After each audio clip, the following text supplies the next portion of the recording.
Bharatiya Janata party का उम्मीदवार जब वोट मांगने जाता है तो लोग सामने खड़े होकर के सवाल करते हैं और पूछते हैं कि आज आप वोट मांगने तो आगे, लेकिन किसान जब दिल्ली जाना चाह रहा था तब आपकी सरकार ने किसान को रोकने का काम क्यों किया? तब आपने किसानों के ऊपर लाठीचार्ज क्यों किया? तब आपने उनके खिलाफ मुकदमे दर्ज क्यों किए? 3 काले कानून बनाकर के किसान को 13 महीने तक आंदोलन करने पर मजबूर क्यों किया गया? आपने 750 किसानों की जान लेने का काम किया, उसका जिम्मेवार कौन है? यही हालत हिसार में है, यही हालत भिवाड़ी और महेंद्रगढ़ में है। इसी तरह का विरोध का सामना गुड़गांव और फरीदाबाद में भी करना पड़ रहा है, जहां रोहतक के अंदर सबसे ज्यादा वोट से पिछली बार भारतीय जनता पार्टी का उम्मीदवार जीत करके आया था कोसली में। अब जब कोसली में वोट मांगने गया था तो कोसली के किसानों के गुस्से का भी उसको सामना करना पड़ा। यही हालत सोनीपत की है। यहां करनाल से जो भाजपा की टिकट पे चुनाव लड़ने वाला है वो तब तक लोगों के बीच में आया भी नहीं, और आएगा तो मुझे अंदाजा इस बात का है कि यहां भी सबसे ज्यादा बड़े विरोध का सामना करना पड़ेगा। जहां बीजेपी से आज लोग दुखी है, परेशान है, जहां इस सरकार को बदलना चाहते हैं। मैंने 24 फरवरी से लेकर के 14 सितंबर तक लगातार साथियों 6 महीने 11 दिन की पैदल यात्रा हरियाणा प्रदेश में परिवर्तन यात्रा के नाम से करी थी। मेवात जिला के किसी भी गांव के स्कूल में मास्टरों की कमी की वजह से सारे स्कूल बंद पड़े। जहां गांव के अंदर स्कूलों के ताले लग गए, वहीं गांव में जो डिस्पेंसरियां बनी है, गांव के अंदर जो कोई पीएचसी सीएचसी बनाई गई थी, डॉक्टरों की कमी की वजह से आज लोगों के सामने बहुत बड़ी दिक्कत है। पीने का पानी नहीं है, सड़कें टूटी पड़ी है, पढ़े लिखे नौजवान के लिए रोजगार नहीं है, नौकरी नहीं है, नशे की कमी नहीं है, भ्रष्टाचार चरम सीमा पे है, अपराध बड़े हैं। हर व्यक्ति सरकार से दुखी है, परेशान, इस सरकार को बदलना चाहता है। किसान दुखी है, मजदूर दुखी है, व्यापारी दुखी है, कर्मचारी दुखी है, ये माताएं और बहनें भी दुखी है। माताएं बहनें भी सरकार को बदलना चाहती है। आप भी बदलना चाहते हो कि नहीं बदलना चाहते हो? बदलना चाहते हो तो हाथ खड़ा करो मेरे साथ भी बदलना चाहते हो।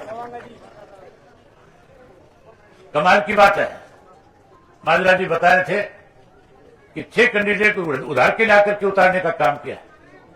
इन 6 में से एक ऐसा है जिसके बारे में नरेंद्र मोदी ने सन 2014 में कुरुक्षेत्र की धरती पे कहा था कि मैंने तिजोरी में पैसे देखे हैं, सोना देखा है, गहने देखे हैं, चांदी देखी है, लेकिन एक तिजोरी ऐसी भी है जिंदल की जिसमें 40,000 करोड़ का कोयला पड़ा है। लोग भू माफिया सुने थे, कोयले में किस तरह से कोयले का माफिया बन करके 40,000 करोड़ का माल डकाने का काम इस जिंदल ने किया था। मोदी जी इसके खिलाफ भाषण दे रहे थे, कह रहे थे कि मेरी सरकार बनने के बाद मैं इसकी जांच कराऊंगा, इसको जेल की सलाखों के पीछे भेजूंगा, पाई पाई वसूल करूंगा। तब तो चोर और बेईमान कह रहे थे। अब उसके गले में पटका डाल करके टिकट दे करके आपके बीच में भेज करके कहता है मेरा कोई नूर है। कोयले का चोर कोई नूर बना करके भेजा है। फैसला आपने करना है कि इस कोई नूर को कोई नूर बनाना है या फिर कोयले का दलाल बना करके भेजना है।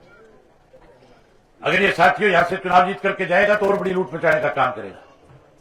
ऐसे लोगों को सबक मिले, इसके लिए जिस तरह से किसान आंदोलन में संगठित थे उसी तरह से संगठित होकर के भारतीय जनता पार्टी को सबक सिखाने का काम करो।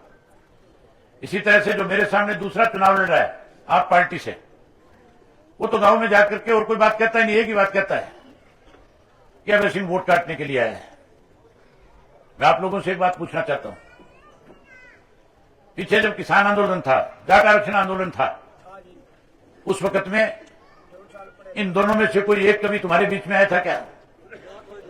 कभी इन्होंने आकर के एक दिन भी कहा था कि हरियाणा प्रदेश के किसानों के साथ गलत हो रहा है? कभी एक दिन आपके आकर के समर्थन देने का काम किया था? किसान आंदोलन में, जाट आरक्षण आंदोलन में सबसे बड़ा समर्थन अगर किसी ने दिया तो इंडियन नेशनल लोकदल पार्टी और मैंने जाकर के देने का काम किया। हमने समर्थन दिया।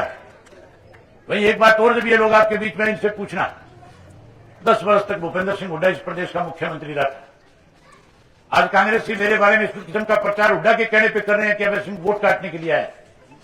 उनसे ये पूछना कि 10 वर्ष तक जब ये राज में था, सोमर गांव में एक बार भी आया क्या तुम्हारे? हुड्डा आया था कभी तुम्हारे गांव में? कभी एक बारी भी नहीं आया। और 10 साल रहा बीजेपी का राज, 9.5 वर्ष तक ये मनोहर लाल खट्टर मुख्यमंत्री रहा, कभी एक दिन भी आया तुम्हारे बीच में? ये भी एक दिन नहीं आया। और चौधरी देवीलाल जो मुख्यमंत्री थे सोंगलगाम में कितनी बार आए थे? रोज आया करते थे। चौटाला साहब जो मुख्यमंत्री थे वो आपके गांव में आते थे कि नहीं आते थे? मैं भी आपके गांव में आया कि नहीं आया पहले? और अर्जुन भी आ लिया। हमारी तो 4 पीढ़ी आप लोगों के बीच में रहकर के आपकी सेवा कर रही है। और जो कभी आपके बीच में आए नहीं वो इस किस्म का प्रचार करके कहीं आपके बीच में किसी तरह की गलतफहमी पैदा करके वोट हासिल करना चाहते हैं। तो आपके वोट का सही मायने में हकदार मैं हूं या वो दूसरे लोग हैं? तो बस एक एक वोट मेरे पक्ष में डाल करके मुझे लोकसभा में भेज देना। जैसे विधानसभा में आपकी आवाज को बुलंद करने का काम किया है उससे भी ज्यादा मजबूती के साथ तुम्हारी आवाज बढ़ने का काम करूंगा। और वहीं ऐसे लोगों को सबक सिखाने का काम आप लोगों ने करना है। मैं उम्मीद करूंगा कि आप इनको सबक सिखाओगे, मुझे ज्यादा से ज्यादा वोटों से जिताने का काम करोगे। जिता दोगे ज्यादा से ज्यादा। बहुत धन्यवाद है। चल